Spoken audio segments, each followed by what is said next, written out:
want to begin today with a very simple question. One that might seem small, but if you pause for just a few seconds and really reflect on it, it could completely change the way you see your entire life.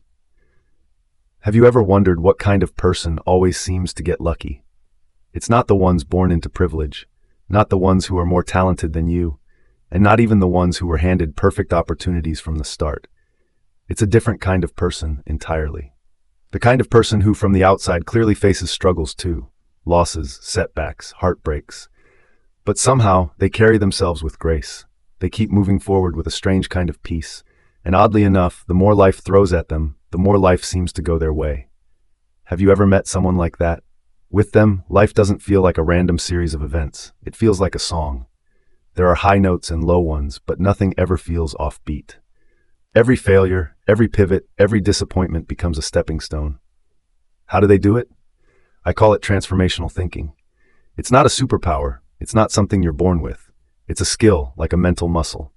And once you train that muscle, any situation, from the smallest inconvenience like running late to the deepest grief like losing someone you love, can be used as fuel for growth, rather than a reason to break down. Sounds simple, doesn't it? But the truth is, most of us were never taught this. We were taught how to react, how to complain, how to assign blame. Worst of all, we were conditioned to believe we're victims of whatever happens around us. Think about it. When something doesn't go your way, what's your first instinct? Do you get angry? Do you feel sad or wronged? Those reactions are human and completely real. But if you stop at the emotion and let it drive the story, you'll miss the most important opportunity, the opportunity to transform. Transformational thinking is what happens when, instead of asking, "Why is this happening to me?" you ask, "What is this trying to teach me?" And that one shift in the question can change the entire direction of your life. In this video, I want to walk with you through some everyday situations, moments that anyone might face, and explore a powerful truth that rarely gets said out loud. Luck isn't something you wait for. It's something you build. And you don't build it somewhere far off. You build it in the smallest moments of your day. Let's take a few common examples. When a flight gets canceled, most people get angry, call the airline to yell, or post complaints on social media. Someone with transformational thinking simply looks at the departure board, takes a sip of coffee, and thinks, maybe I wasn't meant to be on that plane. Maybe the universe just gave me a free afternoon to finish this book. It's not that they have nothing urgent to do. They just understand that frustration won't change anything. And from that calm, unexpected opportunities often appear, like calling someone they haven't spoken to in a while, or writing down an idea that just came to them while waiting. When a job candidate doesn't show up for an interview, most people feel disrespected and complain about wasted time. But someone with transformational thinking smiles and thinks, well, I just saved myself 30 minutes with someone who wasn't committed. Better now than after they're hired. When they can't find a ride, others get impatient, cycle through ride apps, and cancel because the prices are too high. But someone with this mindset puts on headphones, ties their shoes, and thinks, it's been a while since I've gone for a walk. Maybe today's a good day to rediscover the city. When the internet goes out, instead of panicking over the lost connection, they stare out the window and listen to the rain. Maybe this is the universe reminding me to slow down, they think. See, in every one of these moments, they're not doing anything mystical. They're just changing how they see things. And when the perspective changes, so does the emotional experience. That's the power of transformational thinking. And yes, it works in the big moments too. When they fight with their partner, they don't shut down to avoid conflict or raise their voice just to win. They think, this is my chance to speak honestly. It might hurt, but it's real. Maybe this is how we deepen our understanding of each other. When a relationship ends, of course it hurts. But after the tears, they think, now I get to return to myself, to love myself again, to rebuild my life with me at the center. When they lose their job, they don't go online to vent. They don't panic. They take a deep breath and ask, was this still the right place for me? Maybe this is a push to do something that speaks more deeply to who I really am. And then there are those moments when everything falls apart. The plans you made, the hopes you held, the future you pictured, all gone in an instant. But they don't collapse with it. They look up at the sky, exhale, and whisper, maybe the universe's plan is better than mine.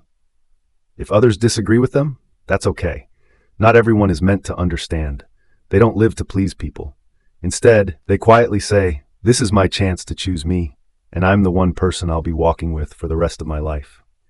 And what about the moments when the storm is inside you? When discomfort rises, they don't run from it. They don't scroll through TikTok to distract themselves.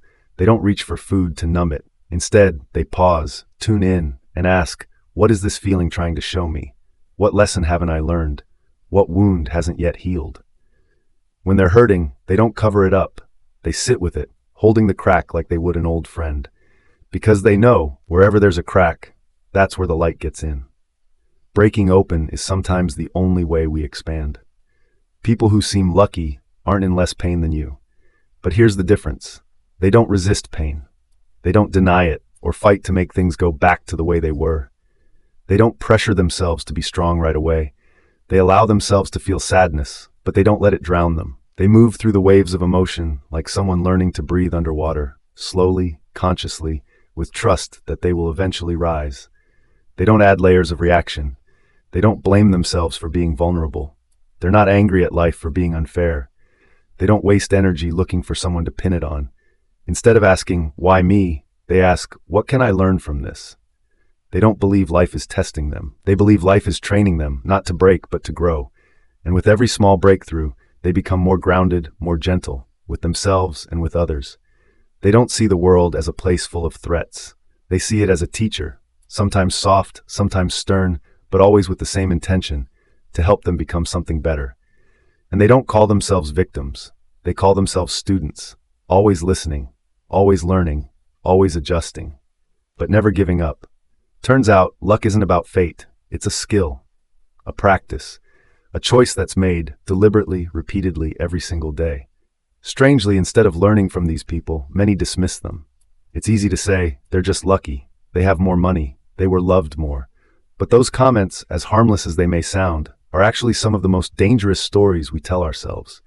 Because they take away one of the most powerful things you have, your ability to choose.